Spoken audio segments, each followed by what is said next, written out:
მესამე ადამიანს აქვს თუთიის დეფიციტი. თუთია აუცილებელია ჩვენი იმუნიტეტისთვის. როცა თუთიის დეფიციტი აქვს ადამიანს, აი ჩვეულებრივი გაციებაც კი რამდენიმე დღით მეტხანს გრძელდება. თმებისთვის, კანისთვის, ფრჩხილებისთვის თუთია გადამწყვეტად მნიშვნელოვანია, უფრო მნიშვნელოვანია ვიდრე კოსმეტიკური პროდუქტები. 50 წლის ზევით ბევრ ადამიანს აქვს თუთიის დეფიციტი. თუ ბავშვს აქვს თუთიის დეფიციტი, ზრდაში უშლის ხელს.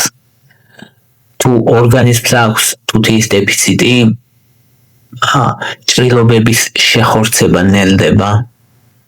ვეგეტარიანელ ადამიანებს 50%-ს თითქმის აქვს თუთიის დეფიციტი, იმიტომ რომ ძნელია მისი მიღება.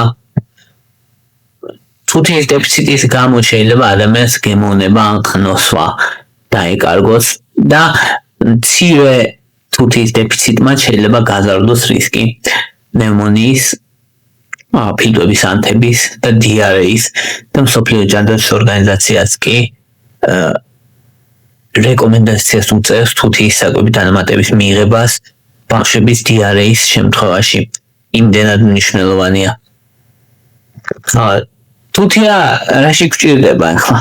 თუთია არის ერთ-ერთი უმნიშვნელოვანესი მიკროელემენტი ჩვენი ორგანიზმისთვის და ეს მიკროელემენტი საჭიროა ფერმენტებისთვის. ფერმენტები იყენებენ. ჩვენ ჯანმრთელობისთვის იმის რომ ადამიანს კონდეს ნორმალური დონეზე ტესტოსტერონი მამაკაცს. ფერტილურობა კონდეს ქალსა და კაცად ნაყოფიერება თუთია საჭირო ხელს უშლის. ვისაც თუთიის დეფიციტი აქვს, შეიძლება იყოს უშვილო. რისთვის იყენებენ? პირველი, ყველაზე მთავარი იმუნიტეტის გასაძლიერებლად იყენებენ. განსაკუთრებით თუ თუთიას მიიღებ გრიპის ან გაცემის სიმპტომების შემთხვევაში. პირველი 24 საათის განმავლობაში დაახლოებით 20-30% დამცირებს ამოკლებს დროს გაციებისას. მეორე, რისაც იყენებენ, არის ჭრილობის შეხორცებისთვის. დაახლოებით 50%-ით აჩქარებს ჭრილობის შეხორცებას. ნაყოფიერებისთვის იყენებენ და ბავშვების ზრდისთვის, როცა თუ კი დეფიციტი აქვს ბავშვს. თუ დეფიციტი არ აქვს, იმას არ უშველის, რა თქმა უნდა. გაიდვაინების გარეშე რითი გამოიყენება, რისთვის გამოიყენება ხოლმე? აკნეს მოსაშორებლად დაახლოებით 30% ამცირებს აკნეს.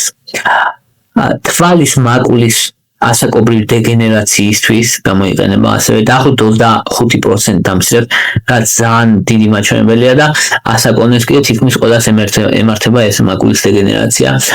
ფაღარათს ამცირებს ბავშვებში, დაახლოებით 30-40% ამცირებს ხანგრძლობას ამ ფაღარათისა კუჭის აშლის და ადამიანებს, ვისაც აქვს დეფიციტი,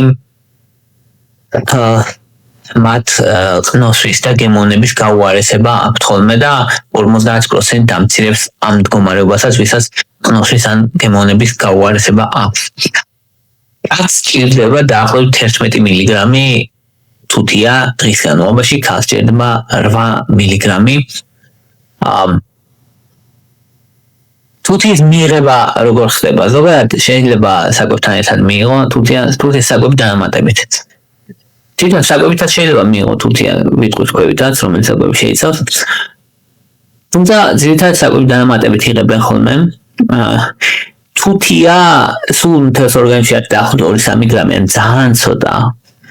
და ამიტომ თუთის რეზერვები დიდად არ გვაქვს ორგანიზმში. აი ამიტომ ხდება თუთიის გარდან მიღება საჭირო დანამატებით, იმიტომ რომ ორგანიზმს არ აქვს მისი რეზერვები.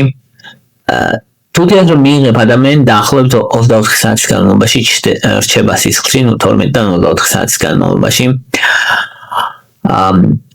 და შესაძლებელია მისი მიღება საკვებთან ერთად ან საკვების გარეშე, ორივე შესაძლებელია. თუმცა დაახლოებით ყოველ მესამე ადამიანს, ვინც თუთიას იღებს, გულისრევის გრძნობას უტოვებს, ამიტომ საკვებთან ერთად ჯობია, განსაკუთრებით როცა ყველაზე დიდი კვება აქვს ადამიანს, იმიტომ რომ ნაკლებად კონდეს ეს გრძნობა. თუმცა თუ შეუძლია ცარიერადაც მიიღოს, ეგეც არა, ეგრე ჯობია. ზოგადად უსაფრთხოა, მაგრამ დღეში თუ იღებს ადამიანი 40 მილიგრამ თუთიას და მეტას, მაშინ სპილენძის დეფიციტის გამოწვევა შეუძლია და ეგ პრობლემაა. ამიტომ არ არის რეკომენდებული დღეში 40 მგ-ზე მეტის მიღება. მოკლე დროის განმავლობაში 2-3 კვირის შესაძლებელია 40-ის და 50-იც, მაგრამ ხანგრძლივად არა. შეიძლება ნევროლოგიური სიმპტომის გამოიწვიოს, თუ ძალიან ბევრს მიიღებს ადამიანი თუთიას. აი როგორია რეკომენდაცია მაგალითად თუთიის მიღების ზოგადად უსაფრთხოა 40 მგ-მდე, ან 40 მგ-ს თუ იღებს ადამიანი 1-2 წლის განმავლობაშიც არის კვლევები ჩატარებული და უსაფრთხოა და მე სავარაუდოდ უსაფრთხოა, უბრალოდ დოდას არ უნდა მოუმატოს ადამიანმა. თუ 40-დან 50 მგ-ს იღებს დღის განმავლობაში, მაშინ 3 თვეზე მეტი არ შეიძლება. ღვიძლზე იწვევს თუ არა ამ პრობლემას? არა, არ იწვევს. თირკმელებზე იწვევს თუ არა პრობლემას? არა, არ იწვევს. პირიქით თირკმელების და ღვიძლის ანტიოქსიდანტური მოქმედება შეიძლება ქონდეს და ოქსიდაციური სტრესი შეამციროს და დამცველობით ფუნქცია ქონდეს, ამიტომ რო თქვათ რომ რაღაცა ორგანოს აზიანებს და ესე არა აზიანებს. თუ ადამიანს თირკმლის უკმარისობა აქვს, სხვა თუთიაც შეიძლება ვერ გაფილტროს და სხვა რაღაცეების ორგანიზმმა, მაგრამ ზოგადად არ იწვევს. ანტიბიოტიკებთან მიღების შემთხვევაში თუთიის ანტიბიოტიკების შეწოვას ამცირებს, ამიტომ ფრთხილად უნდა იყოთ და ასევე რკინას თუ იღებთ ან კალციუმს მათთან ერთად არ უნდა მიიღოთ, იმიტომ რომ ერთმანეთის შეწოვას ამცირებენ და არ არის კარგი. ხო, სხვა ფორმები არსებობს, მაგალითად პიკოლონატი, ციტრატი, გლუკონატი, სამივე კაია მოკლედ. ანუ ბიოშეხსევადობებს შორის აქვს სხვაობა რა. მაგალითად გლუკონატს ახლად 40% აქვს, 50, ციტრატს ცოტა უკეთესი, პიკოლონატს კიდევ უფრო უკეთესი. თუთიის ოქსიდს ძალიან ცოტა, ამიტომ კრემებში გამოიყენება ხოლმე ან ზოგჯერ მოსაწილს ტაბლეტებში, რომ პირის ღრუსთვის, ხახისთვის, როცა გაცეების სიმპტომები აქვს ადამიანს, მოწუწნიან ხოლმე თუთიის ოქსიდის ტაბლეტებს და შეწოვა ისეთი არ აქვს და შესაბამისად პრობლემა არ არის. მთავარი არის რომ 40 მგ-ს უნდა დაიმახსოვროს თუთიის შემთხვევაში, რომ დღიურ 40 მგ-ს არ გადაჭარბოთ. ასაკოვნებში ძალიან ხშირია, მამაკაცები განსაკუთრებით სპერმით კარგავენ თუთიას და ანუ ეს ცოტას არა სხვათა შორის შეიძლება მოეჩვენოს ადამიანს რომ სპერმით რა თუთია უნდა დაკარგოს, მაგრამ სადაც დღიური დოზის 20-25%-ს კარგავს სპერმით. შესაბამისად საკმაოდ ბევრს. ამიტომ თუ კაცს ხშირად აქვს სექსი, მოკლედ თუთია ჭირდება. იმისთვის რომ ნორმალურად იფუნქციონიროს მისმა იმუნურმა სისტემამაც და მისმა ორგანიზმმა და ტესტოსტერონის ნორმალური რაოდენობით გამოიყოს. ქალს ჭირდება დაახლოებით 8 მგ დღის განმავლობაში, კაცს 11 მგ. და საკვებ დანამატებით მაგალითად რომ მიიღებ 40 მგ-ს, ეს არის ახსოვს რეალურად 40 მგ თუთიას იღებ. იმ 40 მგ თუთიას გააჩნია რა ფორმა, თუ გლუკონატია მაგალითად ბიოშეხსევადობა აქვს 40%-იან 50-იან უკვე განახევრა და მეორეს მხრივ კიდე ის არის რომ ეს თუთიის გლუკონატი არის როგორც წესი 17%-იანი, ანუ სინამდვილეში 40 მგ ერთადაა თუთიის გლუკონატი, მაგრამ მის 17% თუთიას იღებ. 17% თუთიის კიდე რომ გაანახევრო ბიოშეხსევადობის გამო ძალიან ცოტა გამოდის რა, რაღაც 2-3 მგ გამოდის. ანუ რეალურად გონია რომ იღებ 40 მგ თუთიას და 2-3 მგ-ს იღებ. ანუ თლად ისე არ არის რომ ადვილად არ არის მოკლედ ის რომ გადააჭარბო დოზას.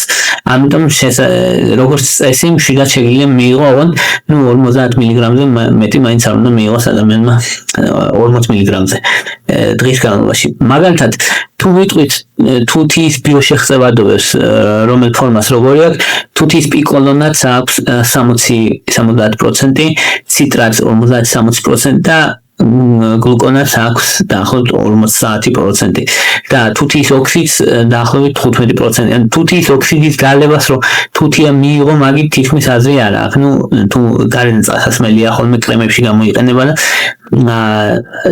ანუ დასაწუწნ აბებში გამოიყენება ხოლმე. კუჭს ზოგადად არ აღიზიანებს. ისაც მგრძნობიარე კუჭად ნებისმიერმა წამალმა შეიძლება გაუხიზიანოს და მაგაზე არა, მაგრამ აი თუ ვიტყვით რომ გასტრიტს ხო არ იწვევს ან ისეც არა, ეგრე არ იწვევს. რა საკვები შეიცავს თუთიას, ეხლა ეგ ვთქვათ, ხამანწკები შეიცავს ძალიან ბევრს, ძალიან მაგალითად 6 ხამანწკა დაახლოებით 75 მგ შეიცავს, რაც ძალიან ბევრია. ხორცეული შეიცავს კარგად, ნორმალურად 4-8 მგ შეიცავს. ხამანწკები შეიცავს დიდ რაოდენობა თუთიას, დაახლოებით 6 ხამანწკა შეიცავს დაახლოებით 75 მგ-ს.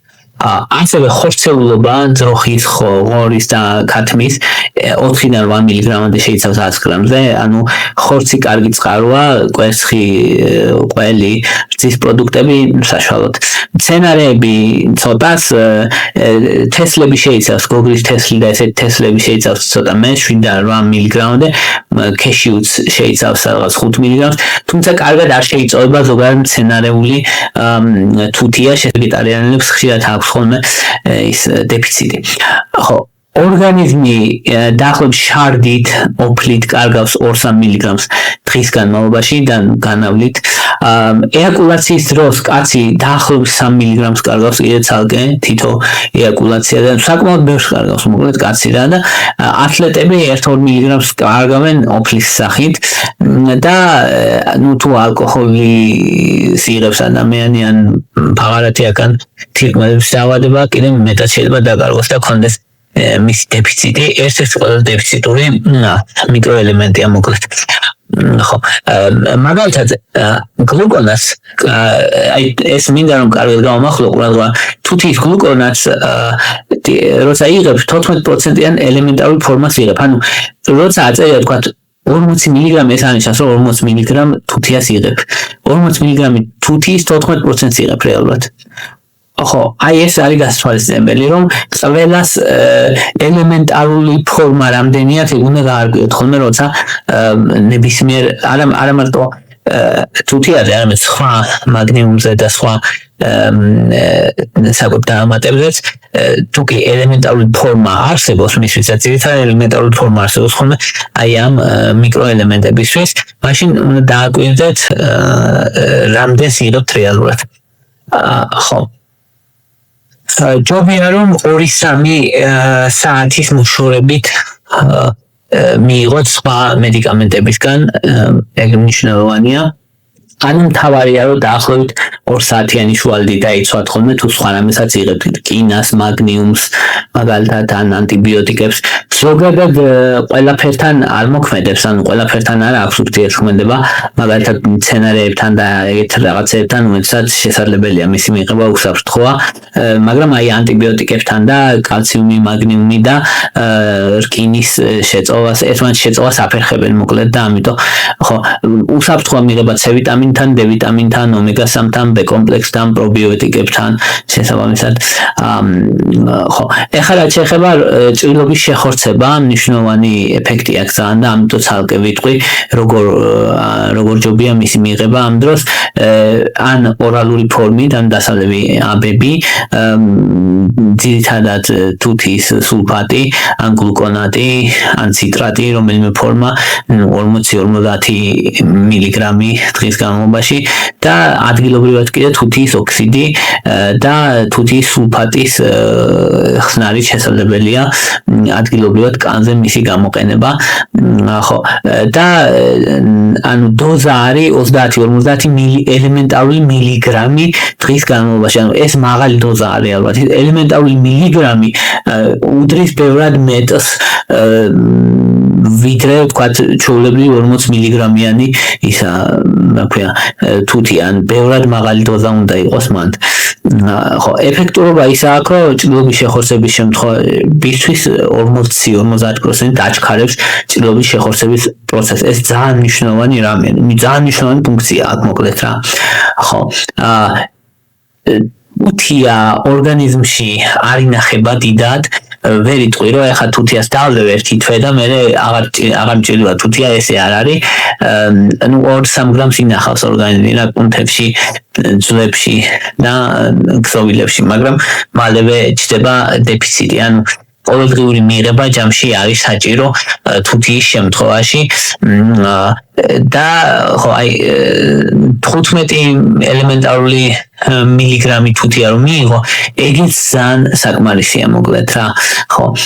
და ის უნდა გაითვალისწინოთ, რომ 40 მილიგრამი დღიური დოზა არის ხანგრძლივი მიღებისთვის ზედაზღვარი, ან მასზე მეტი არ უნდა მიიღოთ, რადგან შეიძლება სპილენძის დეფიციტი გამოიწვევს, რაც ძალიან მნიშვნელოვანი კომპონენტია და ეხლა დავთვალოთ აი რა სხვაობა ელემენტარულ თუთიასა და რაც აწერია ხოლმე ეტიკეტზე იმეებს შორის. მაგალითად ავიღოთ თუთიის გლუკონატი 40 მილიგრამიანი ფორმა, მაგალითად განვიხილოთ ეხლა რეალურ მაგალითს თუთიის დანამატის, აი ეს არის თუთიის დანამატი და 100 მილიგრამი აწერია და ანუ როგორ მივხვდეთ ახლა ეს 100 მილიგრამი არის ელემენტარული თუ არა ელემენტარული თუ ესა თუთიის გლუკონატი და 100 მილიგრამიდან რეალურად დავთვალოთ ახლა ის 17% დავთვალოთ თუ მართლა 100 მილიგრამად ჩავთვალოთ და ეს ამ მნიშვნელოვანი რაც გავთვალისწინოთ, იმიტომ რომ აი მან არ უნდა დაგვაბნიოს ზოგ დანამატს მითითებული აქვს ხოლმე